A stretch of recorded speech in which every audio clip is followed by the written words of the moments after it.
This is the Five Stars podcast. Let me talk to you. Hi.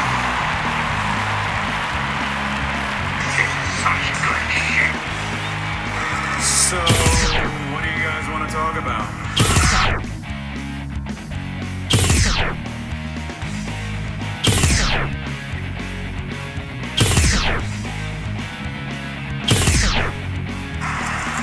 Tell me when I'm telling lies.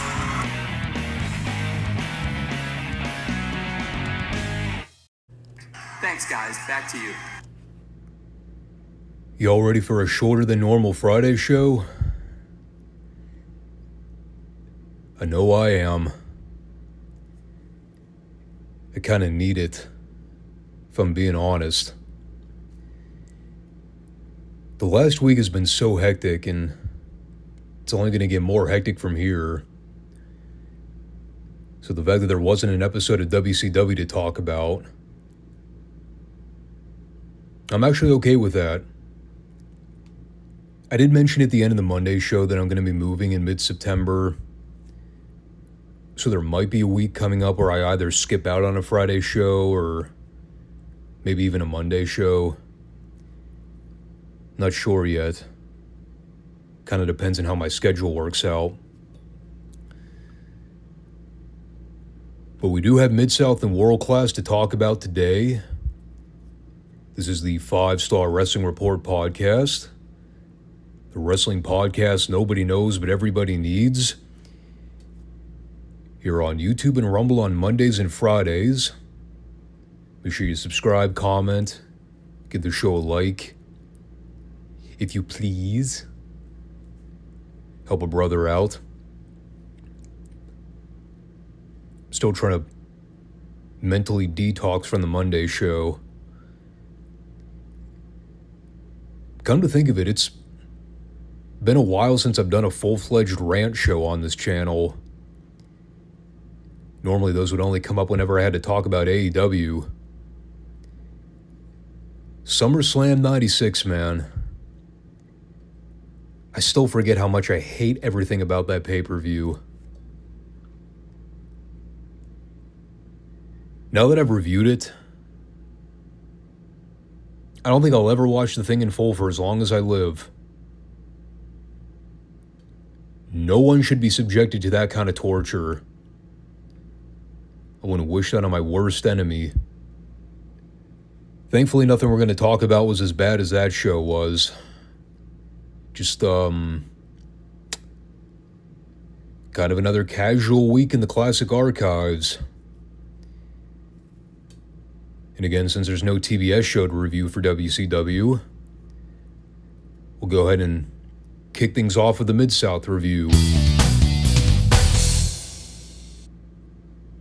So Midsouth Television has had a lot going on in just the past couple weeks.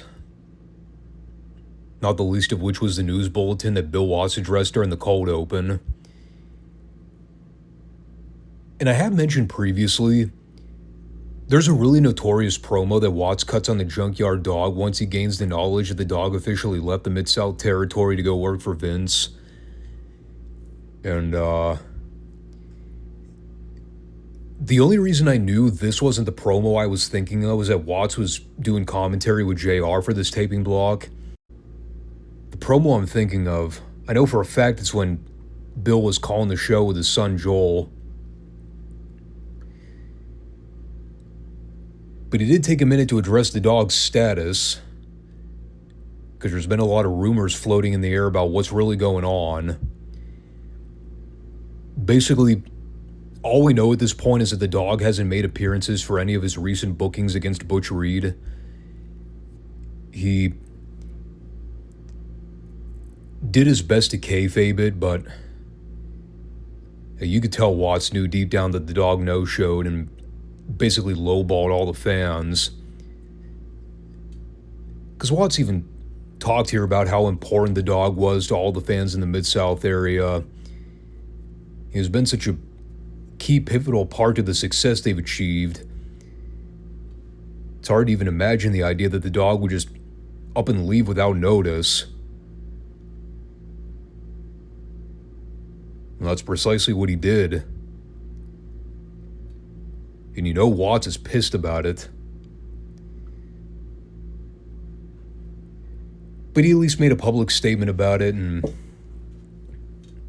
now he's just waiting to hear the official word on what's really going on. And, well, as we know, it's not good news for Bill Watts or the Midsouth fans. So we eventually pitched to the ring for the opening bout. And as we remember last week, Dr. Death said he'd have a special award to present to himself. Since Midsouth took the TV title medal away from him, he was going to show up this week and stick it to management. For the record, this is not an award that anybody ever bestowed upon Williams previously. He actually created an award for himself. Such a great heel move. And so he reaches into his pillowcase to reveal a custom football helmet. It's his way of asserting that he's the toughest man in all of wrestling right now. And if anyone's man enough to try to take it from him, they can come challenge him for it. And I'll tell you who wasn't tough enough to beat Dr. Death for the helmet. It wasn't Mike Jackson. He got the big man off his feet a couple times, but Dr. Death was still too much man for him. By the way, they made some changes to ringside for this taping block. They actually put up stationary guardrails opposite both hard cams. It was an interesting adjustment. That also meant they had to zoom in the camera a little bit more so they could get the guardrails out of the shot. Overall, it was a pretty simple formula. Jackson got in a few hope spots, but right as he set up Dr. Death for a head scissors takedown, Steve just grabbed a hold of him and gave him the running stampede for the pin. Cool little finish. They did not go with my intended plan of having Terry Taylor run out there to steal the helmet. But we do know they're still feuding, so we'll see how things develop. From there, we come back for a handicap match with Hacksaw Duggan taking on Randy Barber and Don Sanders. And even between the two of them, I still think Duggan outweighed him. It was a fun showcase squash to get Duggan over. Really not much to say about it. Watts was mentioning Duggan's strength training and how he's slimmed up a bit with his upper body, which might be partially true. I haven't gone back recently to look at old tapes of Duggan from 82 or 83. He does look a little more clean cut. That might also be the better video quality we're getting now as opposed to a couple years ago. Who knows? We also got Hercules Hernandez versus Josh Stroud, which, again, pretty basic enhancement squash for Hercules. The only comment I had about this is the following quote from Jim Ross. Hercules jerked Stroud right off the canvas.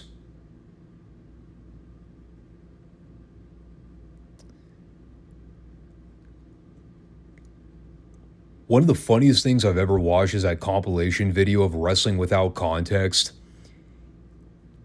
Whenever you have like 5 minutes to kill, go watch that fucking video. It is the most comical video on the internet. I've seen that whole thing like 100 times now. I still laugh. Some of that stuff I even remember reviewing here on the channel, especially the classic footage. Now, there was actually more to the segment. After Hercules got the win with a submission hold, you see Hacksaw Duggan make his way toward the ring to have a standoff with Hercules. It's one of those moments where you see two guys of similar height and stature wearing the exact same color ring trunks, boots, and knee pads. And you're looking at it like, you couldn't try to color coordinate a little better.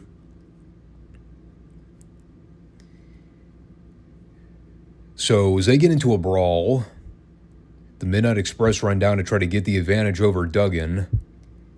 You got the heels restraining Duggan as Cornette goes to spray the cloth with ether. And that eventually leads to Terry Taylor and Sonny King running out to make the save. Yes, Sonny King. He's back. He has not improved since we last saw him. His punches still look like shite. But the bigger angle here was the spot where Terry went to drive Bobby Eaton into the ring post on the floor. And that set up the story they told with the Midnights later in the show, because Bobby was supposed to wrestle later on. Before we talk about that, though, they had a non-title match here with Terry Taylor and Art Cruz. It was actually a lot more competitive than you might think. Art Cruz is someone we've talked about in Midsouth before. It's been a while since we've seen him, though. He was always an underneath guy. Or I guess you could call him the traditional enhancement talent. I always thought his work was solid. He wasn't rotten or anything. But he actually gave Taylor a good run for his money here in this match. Taylor sold for a bit and actually had to fight from underneath for a few minutes. They traded some stuff back and forth until Taylor came off the ropes and hit the flying forearm for the 3. I did forget to mention, too, they aired another video compilation for Terry before the match. It was a lot of the similar footage Joel put together when they aired the first highlight reel for Terry months ago. You know, him posing for photo shoots, going on random dates with girls at restaurants where apparently nobody else is permitted to be seated. Just goofy stuff. But anyway, let's talk about the Midnight's match with the Fantastics. Or what was originally intended to be the Midnights and the Fantastics. But that wound up changing due to Bobby Eaton's injury. And because Corny didn't want to leave himself open to be potentially attacked by Hacksaw Duggan. That's why he wouldn't permit Hercules to take Bobby's place here. But he did in fact find a suitable replacement. Someone that he can trust to take Bobby's place and hold up his end of the bargain. And that man is none other than Krusher Kruschev. So, are we technically allowed to claim that Krusher Kruschev was a member of the Midnight Express at one point? Or at least an honorary member?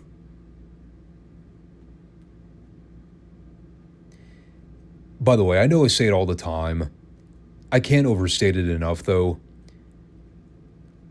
What the fuck was Boyd Pierce wearing this week? Was that a legit suit, or did he steal his mother's custom bed sheets? Christ almighty.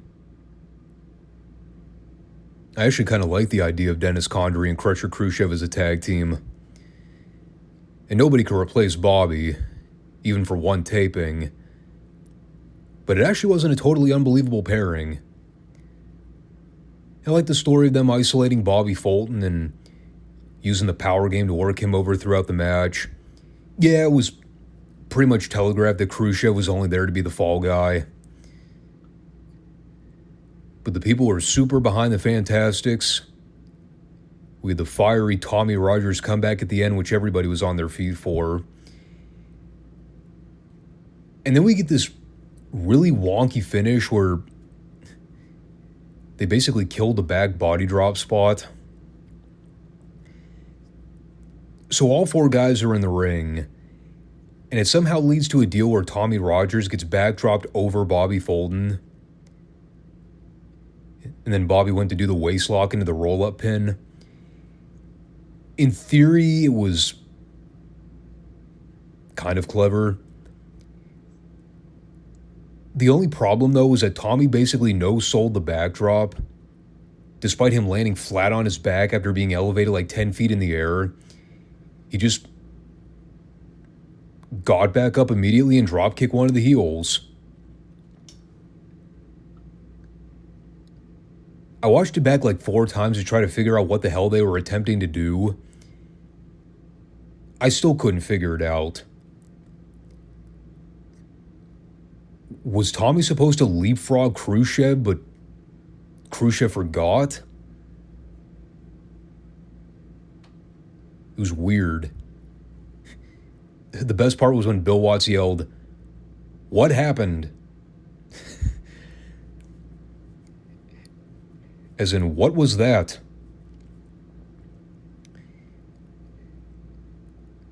I believe the answer was, they killed the backdrop, Bill. Nobody will ever take that move seriously again.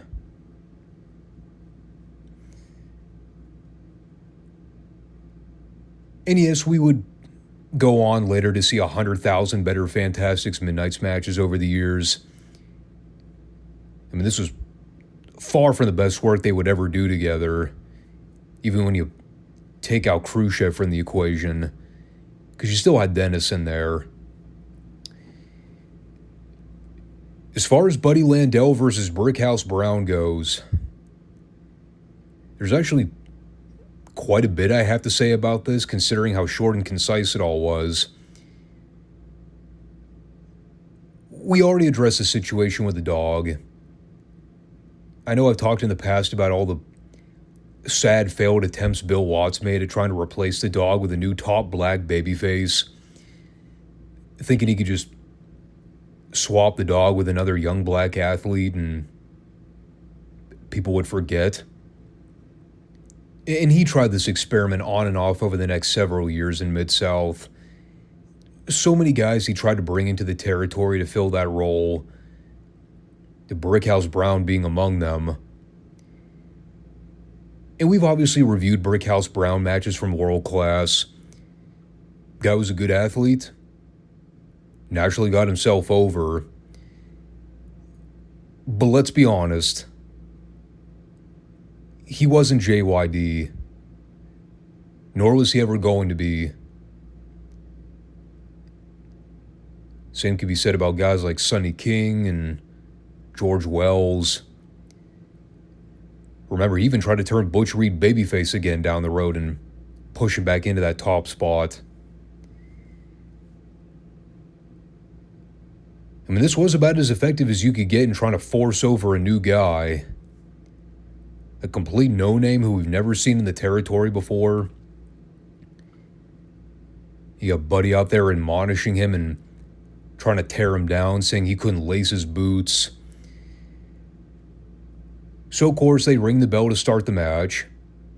It goes less than a minute before Brickhouse catches Buddy with a Russian leg sweep and gets the upset pin. And if that wasn't enough, because then Landel had to coerce Brickhouse into coming back to the ring so they could restart the match. Lo and behold, what happens? Well, they wrestle for another 30 seconds. Brickhouse once again catches Buddy off guard with a Russian leg sweep. Then he comes off the top with a missile drop kick and gets the pin. And just like that, Brickhouse shows up and knocks off one of the more high-profile heels they've been featuring on television throughout 1984. Not once, but twice in the same segment. And yeah, I know Buddy Landell was always kind of seen as the flunky when it came to the pairing with Hacksaw Reed. But he was still somebody that Watts pushed in the upper mid-card and main event positions. It was just so flagrantly obvious what Watts was trying to do. He was looking for an outing. He knew the dog wasn't coming back. So he was immediately trying to jump on that replacement bandwagon. And it was so desperate and so knee-jerk. Everyone could see through it.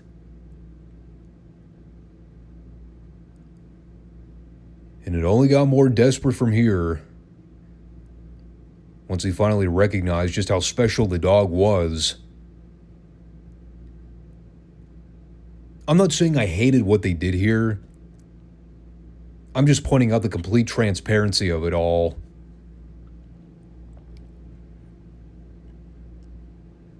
But that was pretty much it for the week. Not really a whole lot to report on. The show was kind of basic and simple, for lack of better terms. The JYD thing is obviously something that's weighing on everybody's minds at this point. The whole uncertainty over whether or not he's coming back to Midsouth. And I can't emphasize enough how big a deal it all was.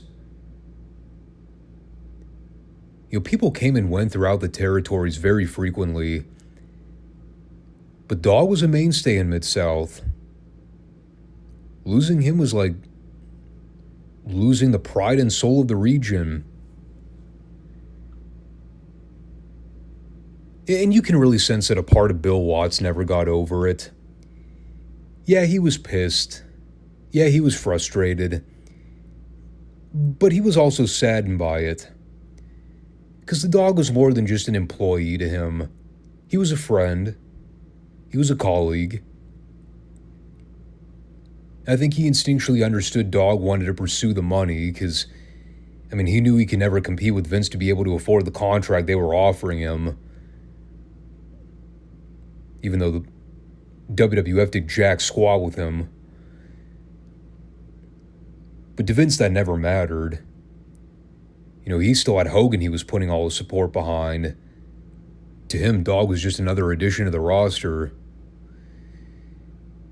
But again, it was all part of Vince's ploy to slowly kill the territories. Become that monopoly that he was seeking. And for the record, no, I don't agree with the way Dog left Mid-South. Not giving a notice and no showing dates was kind of shitty. I mean, it's the apparent of not giving your 2 weeks for a regular job and walking out. Big difference, though, is that most people who leave their job are easily replaceable. Dog's a different kind of beast. You don't just replace the dog with a new top babyface and expect it to work out. Again, Watts tried that. And it never worked.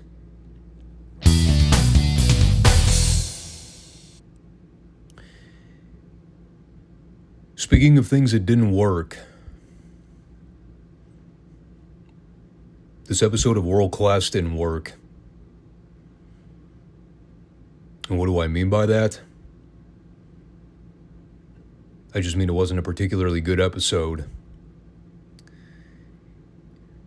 Not for lack of effort, but I mean, we've touched on the state of world-class championship wrestling post-1984 habitually. Things were very bleak. And especially by like 1986, when you take into account that they're missing so much of the core of what held world-class together, the glue, so to speak. Specifically, I'm talking about the Von Erichs. That's nothing to say about the absence of the Freebirds, who've long since departed the area. You want to know just how bleak things are? Take note of the opening prelim match. Remember that conversation we had the other week about the Magnificent Zulu? Or the Mighty Zulu? The fact that I spend more time trying to figure out whether or not they were two different people, as opposed to actually watching the Zulus match, because it kind of sucked. Well, it didn't change this week. This week he got to wrestle Raul Castro. Not Raul Castro, Raul.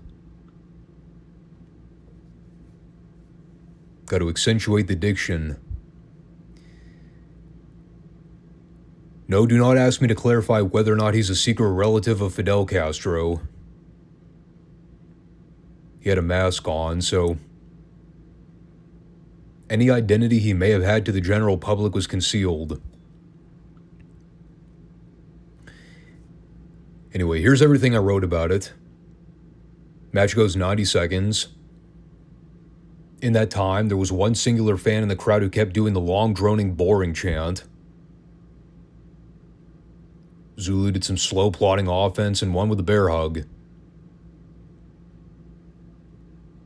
Again, I still don't entirely know if the Magnificent and the Mighty Zulu were different workers. I do, however, know this particular Zulu we're watching is the same guy that worked in Memphis at one point. I think from like 1979, maybe 1980. And he looked old in those tapes. I don't know how old Zulu would have been in 1986, but let's just say he wasn't very agile. He looked like he was struggling past the 1 minute mark. So it's probably not a good sign of things to come. From there, we came back for something. Oh, God. Yeah, I forgot about this. Ugh.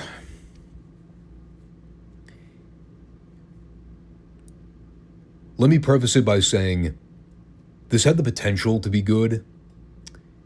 And as is the case with a lot of stuff Abdullah the Butcher is involved with, especially his matches, a lot of them just kind of descend into long, tedious street fights that just never seem to want to end. So we all know the backstory with Abby and Bruiser Brody. I mean, these guys have been brawling all over the fucking globe for the past 75 weeks. Except for Dallas, because apparently Abby doesn't work sportatorium dates. That being said, they showed a clip from Fort Worth where Abdullah and Brody had one of their classic brawls. AKA they just had another scheduled street fight. And like I said, it started off relatively fine. It was kind of the usual you would come to expect whenever Brody and Abby are working together. I did enjoy when Gary Hart got in the house mic after David Manning did the pat down on Abdullah. Gary goes, "The black is ready, brother."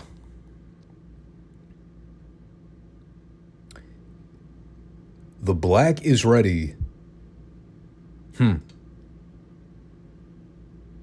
Well then. I guess the shit's on, isn't it? Keep in mind, why David Manning needed to do a pat down on Abby when the match was no DQ anyway? Your guess is as good as mine.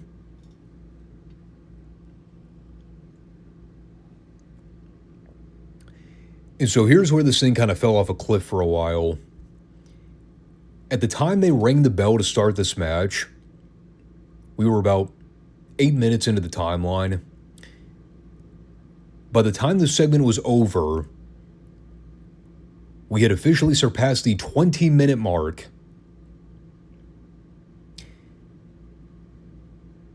And it's not to say there weren't exciting or even great moments during this, because there were plenty of great moments.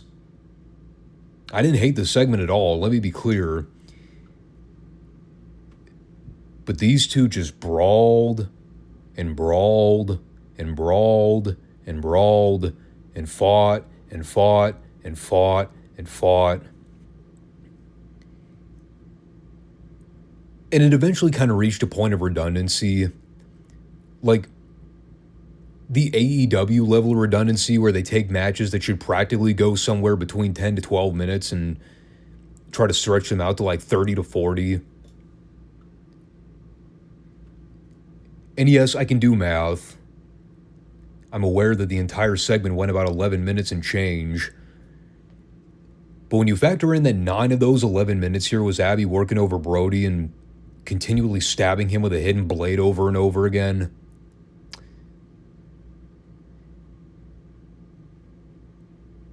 yeah, not really something you need to stretch out for 9 minutes.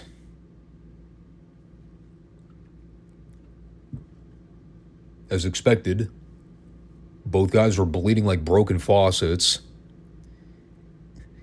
I always laugh at the visual of David Manning when he tries to get physical with Abdullah to pry him off the ropes. He just voluntarily walks into the lion's den every time. It's hilarious. Dude did not care for his safety or well-being. You put me in the ring to officiate an Abdullah match, I ain't going within 5 to 10 feet of him. If he's using a gimmick on somebody, I never saw anything. And I sure as hell ain't gonna confront him about it. Not David Manning. No, that man was determined to let this thing play by the rules. They also brawled through the crowd at one point, which is to be expected. Fought up through the fans and tore the back at one point. You eventually get the spot where Brody comes back with a 2x4 and starts going to town on Abby in the ring. By that point, I think David had officially thrown the match out to declare it a draw. And as Brody's whacking Abdullah with a 2x4, you have Gary Hart showing back up and hitting Brody over the back with a chair. And that was how things turned around so Abdullah could get some heat back on himself. And they did the thing where they try to send out some geeks from the back to make the save. But then Abby and Gary laid them out. In this particular case, it was just the Batten twins. It's a segment that, I don't know. Had we not already seen these two brawl for like the last 8 weeks straight, it might have come off differently. That's the other problem too.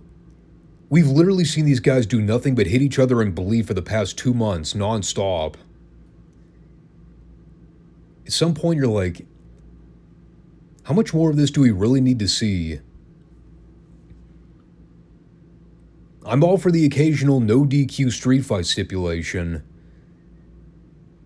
But when your entire feud is comprised of nothing but no DQ street fights, it's a little much. And that was kind of where I hit my breaking point this week. I don't think I ever need to see another Bruiser Brody Abdullah the Butcher match for as long as I live. In fact, I don't ever need to see them touch. Just move on. So then we came back for an interesting little match. I say interesting because it was one of those finishes that to a lot of people probably seemed shocking at the time. When you consider the two guys involved, it's considerably fascinating that they actually booked this finish. So it's a non-title match with a Dingo Warrior and Chris Adams. Adams, the current World Heavyweight Champion, by the way. Yeah, smashed over Warrior in every segment we've seen from him. They protected him and made him look like an absolute monster. He's finally been taken off his feet for the first time when this match is over. So,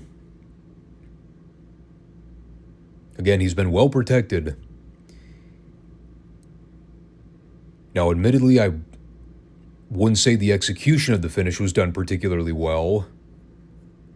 They kind of botched it in more ways than one. By that, I mean Warrior botched it. Here's basically what happened.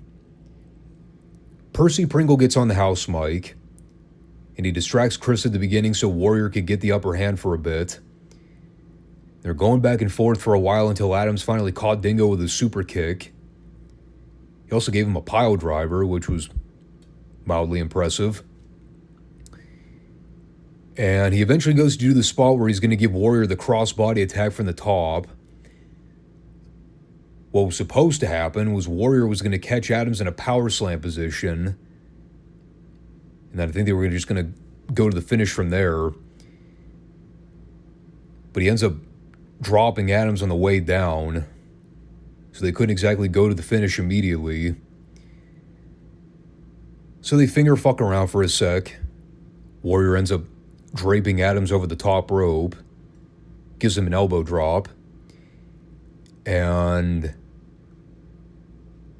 I don't entirely know what happened here, but Warrior ends up scoring the pinfall on Adams. But Adams sort of kicks out at like 2.99. So there's all this mass confusion for a sec.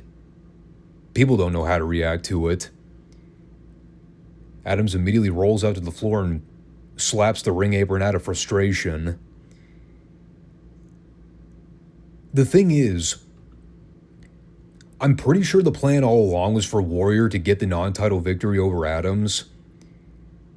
But because Warrior fucked up the finish so badly, I think Chris wanted to go a few more minutes to try to reconcile for the botch. But then Warrior basically took matters into his own hands and went with a sloppy elbow drop instead. And he probably had Adams pinned down as a shoot. I don't know what happened at the end there, but something obviously went horribly wrong. Again, right outcome, just not in the way Adams intended. Now, the reason they did this is because they're about to start a program with Chris Adams and the Dingo Warrior over the title, which I think was supposed to also involve Rick Rude, but he had already left the territory by early September, so that fell through. Oh yeah, the other thing I forgot to mention here. Yeah, Warrior is now affiliated with Percy Pringle instead of Gary Hart. This was never explained. They did not address what happened between Warrior and Hart. To tell you the truth, I'm honestly not even sure about the whole backstory. I mean, I think they only did this because they needed to rush a program for Chris Adams, now that they knew Rude wasn't sticking around, which meant Percy needed somebody new to manage, hence the Dingo Warrior. But I think by the end of the year, Warrior's going to turn babyface, and I think he ends up splitting from Percy eventually. It's just a hodgepodge of short-term planning. I mean, they really weren't booking 6 months out at this point. This stuff was all being done days in advance. They didn't have a plan for anybody at this point. They probably weren't even sure who was going to be sticking around the territory within 2 to 3 months. Just a mess. Complete and utter mess. Meanwhile, there's the whole Kerry Von Erich situation. Speaking of messes. So they put together a highlight clip for him this week. And by highlight clip, I mean they showed a completely random tape from a match he had with the Super Destroyer back in 1983. I think it was 1983. Skandar Akbar was there, so I have to presume it was 83. I don't remember Akbar being around in 84 all that frequently. If he was, it was sparingly. It might have also been late 83, early 84, because I heard Bill Mercer mention something about the Jimmy Garvin Chris Adams feud. And that program, I remember, was a late fall of 83, early to mid-spring 84 program.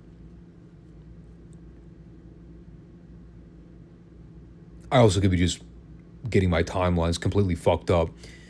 Point is, I don't entirely know why they chose to highlight this specific match. I do not even remember reviewing it. If we did, I completely forgot it happened. It did, however, showcase just how jam-packed and wild the Sportatorium fans were just a few short years ago. I remember those lively Dallas fans when they were super into everything and really loved the Von Erichs. Christ, the pop Kerry got when he pinned the Super Destroyer with a second rope elbow drop. It was like the people just saw him win the fucking world title at Texas Stadium.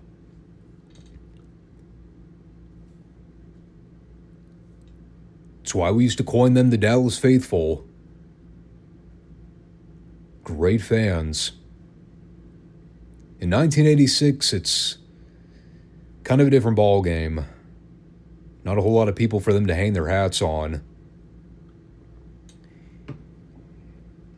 And then we had the TV main event. They are currently holding a World Tag Team Championship tournament. Because why not? Apparently World Class decided that they needed tag team titles in 1986. Despite that they only have like 2 or 3 active teams in the area right now. Which meant you were bound to get a bunch of makeshift duos. So we get Buzz Sawyer and Matt Bourne teaming up to face Mark Youngblood and Brian Diaz. One of those aforementioned makeshift teams. It's a fine little match, I guess. Kind of a predictable outcome. I don't think anybody actually expected Diaz and Youngblood to win this match. Then again, nobody was probably expecting the Dingo Warrior to beat Chris Adams clean in the middle of the ring. But that also happened this week. So the heels took turn working over Diaz. Youngblood eventually got the cold tag so he could start firing back on the heels. To dead silence. Then Sawyer yanked Youngblood down by his hair, which led to Bourne capitalizing and scoring the pin. There was actually kind of a babyface pop when Sawyer cut off Youngblood. I don't know if that had anything to do with the people being a fan of Buzz Sawyer, or maybe they just hated Mark Youngblood. But it does move Sawyer and Bourne into the next round. As I expected, we don't actually know all the teams that are a part of this current tournament, so it makes it a little difficult to care. I still don't know what prompted World Class to want to introduce a set of regular tag titles in 1986. I mean, the 6-man titles were sort of their secondary major world belts, behind the singles belt.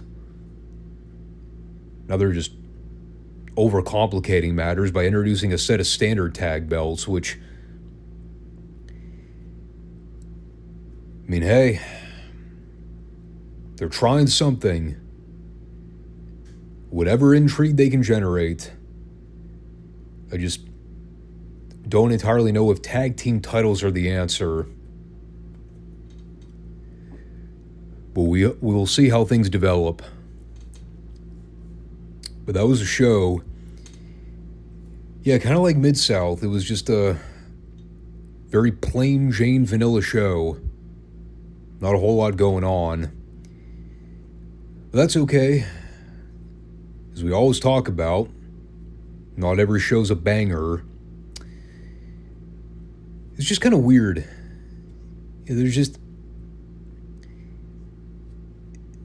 There are things happening in world class, but so much of it is just, I don't want to say under the radar.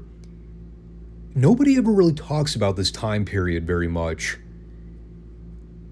Even when they did the documentary on world class, there really wasn't a whole lot of focus on 1986 in general. And that's just kind of the problem with everything about the territory after the Freebird Von Erich feud. Because once the Freebirds left and the Von Erichs kind of started going through their problems, there just wasn't a whole lot for people to grasp on. So you tend to get these periods where history is often forgotten. It's just a very unmemorable time frame.